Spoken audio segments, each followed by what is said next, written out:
नमस्कार. आजच्या या ऐतिहासिक विश्लेषणामध्ये आपण अशा एका उत्तुंग व्यक्तिमत्वाचा वेध घेणार आहोत, ज्यांचा इतिहास केवळ रणांगणापुरता मर्यादित नाही. छत्रपती संभाजी महाराज, एक विद्वान, एक असामान्य योद्धा आणि हुतात्मा. त्यांचा हा जीवनप्रवास अत्यंत गुंतागुंतीचा आणि तितकाच प्रेरणादायी आहे. चला तर मग थेट या विलक्षण प्रवासाला सुरुवात करूया.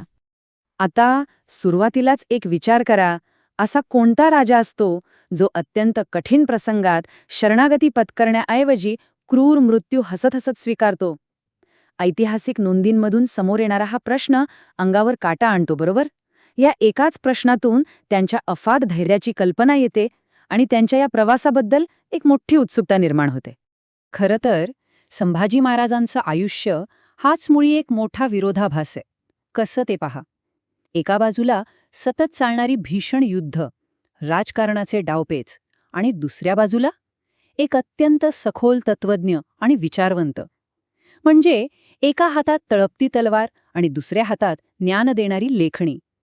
तलवारीच्या पात्यावर चालतानाही त्यांनी ज्ञानाची ओढ कधीच कमी होऊ दिली नाही. त्यांच्या या प्रवासाची सुरुवात होते एका विद्वान राजपुत्राच्या रूपाने. त्यांची वैचारिक जडणघडण कशी झाली, त्यांच्यावर राजमाता जिजाऊंचे झालेले संस्कार आणि अगदी लहान वयात आलेला आग्र्याचा थरारक अनुभव, या सगळ्याचा त्यांच्यावर कसा सखोल परिणाम झाला हे पाहणं खूप रंजक आहे. त्यांची बौद्धिक क्षमता किती अफाट होती याची तुम्ही कल्पना करा. ऐतिहासिक नोंदींनुसार फक्त मराठी किंवा संस्कृतच नाही, तर हिंदी, पर्शियन आणि चक्क पोर्तुगीज भाषांवरही त्यांचं प्रभुत्व होतं. आणि विषय कोणते? राजकारण, मुत्सद्देगिरी, लष्करी शास्त्र आणि अर्थशास्त्र यांसारख्या अत्यंत गुंतागुंतीच्या विषयांचं त्यांनी अगदी कोवळ्या वयातच सखोल ज्ञान प्राप्त केलं होतं. आणि हे नुसतं वाचन नव्हतं बरं का. त्यांनी स्वतः अत्यंत दर्जेदार साहित्याची निर्मिती केली. हे बघा, बुधभूषणम या ग्रंथात त्यांनी राज्यकारभार कसा असावा, राजाची कर्तव्य काय असावीत यावर सखोल भाष्य केलंय. तर नखशिख आणि नायिकाभेद यामधून त्यांची उत्तम काव्यप्रतिभा आणि मानवी भावनांची समज दिसून येते. सत्तेला नेहमी शहाणपणा आणि न्यायाचं मार्गदर्शन असलं पाहिजे, हा त्यांचा विचार यातून अगदी स्पष्ट होतो. पण दुर्दैवाने हे शांततेचे दिवस फार काळ टिकले नाहीत. वर्ष 1680, छत्रपती शिवाजी महाराजांच्या निधनानंतर स्वराज्यावर आणि सिंहासनावर अचानक एक मोठं संकट कोसळलं आणि मराठा साम्राज्यात तत्काळ एक मोठा राजकीय पेचप्रसंग निर्माण झाला. या वारसा हक्काच्या संघर्षात दोन अगदी विरुद्ध बाजू होत्या. एका बाजूला होते स्वतः संभाजी महाराज, ज्यांच्याकडे दांडगा लष्करी अनुभव होता आणि जे स्वराज्याचे कायदेशीर वारस होते. आणि दुसऱ्या बाजूला त्यांना डावलून लहानग्या राजाराम महाराजांना गादीवर बसवण्यासाठी धडपडणारा दरबारातील एक शक्तिशाली गट. हा संघर्ष केवळ सत्तेचा नव्हता, तर संपूर्ण राज्याच्या भविष्याचा होता. पण 1681 या वर्षाने सगळं चित्र पालटून टाकलं. ह्याच वर्षी संभाजी महाराजांनी हा अंतर्गत कट अत्यंत शिताफीने मोडून काढला. त्यांनी रायगडावर आपला ताबा मिळवला आणि मराठा साम्राज्याचे दुसरे छत्रपती म्हणून त्यांचा अधिकृत राज्याभिषेक मोठ्या थाटामाटात पार पडला. आता खऱ्या अर्थाने सुरू झालं ते बहुआघाडीवरचं युद्ध. सत्तेवर आल्याबरोबर त्यांच्यासमोर शत्रूंचं जे अवाढव्य आणि गुंतागुंतीचं भौगोलिक आणि राजकीय जाळं उभं राहिलं होतं, त्याची व्याप्ती पाहिली तर कोणाचीही झोप उडेल. विचार करा, एकाच वेळी किती शत्रू. बलाढ्य मुघल साम्राज्य, त्यांच्या रसद पुरवठ्यावर आणि बऱ्हाणपूरसारख्या श्रीमंत शहरांवर महाराजांनी थेट आणि धाडसी हल्ले केले. पश्चिमेकडे पोर्तुगीजांचा वाढता हस्तक्षेप रोखण्यासाठी गोव्याभोवती अत्यंत आक्रमक मोहिमा काढल्या आणि त्याचवेळी जंजिऱ्याच्या सिद्धीला रोखण्यासाठी किनारपट्टीवर ते सतत लढत राहिले. विशेष गोष्ट म्हणजे हे सगळं एकाच वेळी हाताळत असताना त्यांनी एकही मोठा पराभव स्वीकारला नाही. आता साहजिकच प्रश्न पडतो की इतक्या मोठ्या आणि शक्तिशाली शत्रूंना त्यांनी नामोहरम कसं केलं? तर त्यांचं रहस्य होतं त्यांची अफलातून युद्धनीती. अत्यंत वेगवान हालचाली, सतत आक्रमक पवित्रा आणि शत्रूची रसद तोडून त्यांना जेरीस आणण्यावर त्यांचा भर होता.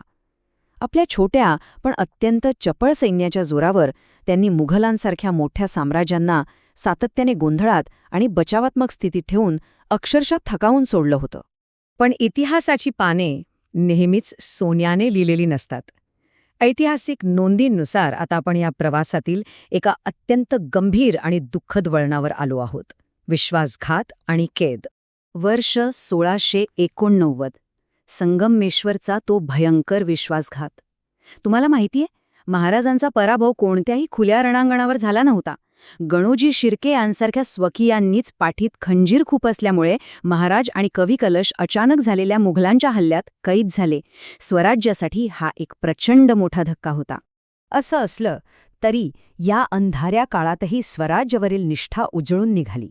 कवी कलश तर सावलीसारखे शेवटपर्यंत महाराजांसोबत राहिलेच, पण त्या व्यतिरिक्त रायाप्पा महार, संताजी घोरपडे, धनाजी जाधव आणि खंडोबल्लाळ चिटणीस यांसारख्या निष्ठावान सेनापतींनी आपल्या राजाला वाचवण्यासाठी प्राणांची बाजी लावून अत्यंत धाडसी प्रयत्न केले. दुर्दैवाने ते यशस्वी होऊ शकले नाहीत. आणि इथून सुरू होतो त्यांच्या आयुष्यातील शेवटचा पण सर्वात मोठा लढा, एक अजेय हुतात्मा होण्याचा प्रवास. औरंगजेबासमोर उभं राहणं ही केवळ एक घटना नव्हती, ती त्यांच्या चारित्र्याची आणि वैचारिक निष्ठेची अंतिम आणि सर्वात कठीण परीक्षा होती. औरंगजेबाने अत्यंत मगरूरपणे त्यांच्यासमोर 3 अटी ठेवल्या. पहिली, इस्लामचा स्वीकार करा. दुसरी, मोगलांचं मांडलिकत्व पत्करा. आणि तिसरी, मराठ्यांची सगळी लष्करी गुपिते उघड करा. विचार करा, त्या क्षणी तिथे किती भयानक तणाव निर्माण झाला असेल. पण यावर महाराजांचं उत्तर काय होतं? एक अत्यंत अढळ, स्पष्ट आणि ठाम नकार. ऐतिहासिक नोंदी सांगतात की त्यांनी यातली प्रत्येक अट ठामपणे फेटाळून लावली. स्वराज्य आणि आपल्या धर्माशी प्रतारणा करण्यापेक्षा त्यांनी तुळापूर इथे अत्यंत भयंकर हाल अपेष्टा आणि मृत्यूला सामोरं जाणं पसंत केलं. पण मित्रांनो, या बलिदानाचा परिणाम काय झाला? 1689 मधील त्यांच्या मृत्यूमुळे मराठ्यांचा लढा संपला नाही, तर तो अधिकच तीव्र झाला, आगीसारखा भडकला. औरंगजेब मराठ्यांना नष्ट करण्याचं स्वप्न उराशी बाळगूनच 1707 मध्ये महाराष्ट्राच्या मातीत मरण पावला. आणि पुढे 18व्या शतकात तर याच मराठा सत्तेचा संपूर्ण भारतभर अभूतपूर्व विस्तार झाला. त्यांच्या या महान वारशाचं एका वाक्यात वर्णन करायचं झालं तर ऐतिहासिक परंपरा असं सांगते, त्यांनी आपले प्राण गमावले पण आपला सन्मान आणि स्वाभिमान मात्र अबाधित राखला. हे वाक्य आज इतक्या वर्षांनंतरही लोकांच्या मनामध्ये त्यांच्याबद्दल असलेल्या सखोल आदराची साक्ष देतं. शेवटी या संपूर्ण विश्लेषणातून आपण एक अत्यंत महत्त्वाच्या आणि गहन प्रश्नापाशी येऊन थांबतो. एखाद्या नेत्याचा केवळ भौतिक मृत्यू, तो नेता ज्या स्वातंत्र्याच्या भावनेचं प्रतिनिधित्व करत असतो, ती भावना खरोखरच कधी नष्ट करू शकतो का? विचार करण्यासारखी गोष्ट आहे ना? लवचिकता आणि इतिहासाच्या खऱ्या ताकदीवर प्रकाश टाकणाऱ्या आजच्या या भागात माझ्यासोबत सहभागी झाल्याबद्दल खूप खूप धन्यवाद.